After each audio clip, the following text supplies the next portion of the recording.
this soul-led transformation, the rebirth, our intentions for this next lunar cycle and beyond, connected in with the transformation that we're experiencing.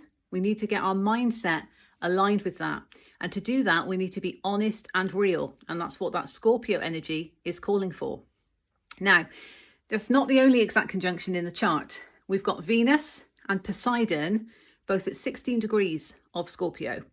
And they will be forming challenging aspects to some of the feminine asteroids. So when it comes to what we're trying to create, and of course nurturing ourselves through the process as well, but what we're trying to create, there could be some challenging energy because we do need a bit of drive and focus, but we also need to apply strategy and boundaries. So recognizing that that's also in the mix, and we need to be honest and real with where we are investing our time and our energy. Are we investing our energy in those places that's going to bring the results so that we can reap the rewards of our harvest, metaphorically speaking? Do we need to acknowledge that we have to put boundaries in place because our values have changed? And do we need to work on some aspects of self-worth? And let's be honest and real about that, okay? So we've got that to look at. And Mars, with Juno in Sag, they are both in square to the North Node and South Node. So we might feel like there's some resistance in terms of the path forward versus where we've come from.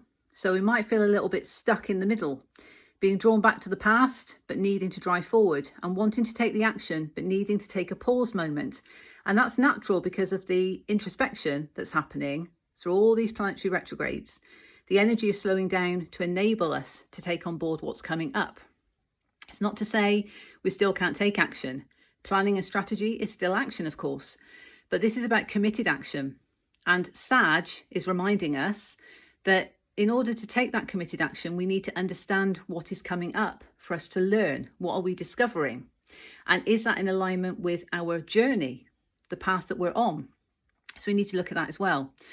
And a final point, the ascendant of the chart for this lunar event is also Scorpio. So big emphasis on the self and this soul-led transformation, how it impacts us, and the need for us to show up with that realness, with that honesty, with that depth, just like the new moon is going to show up for us. So I'm sending you all the best for the new moon.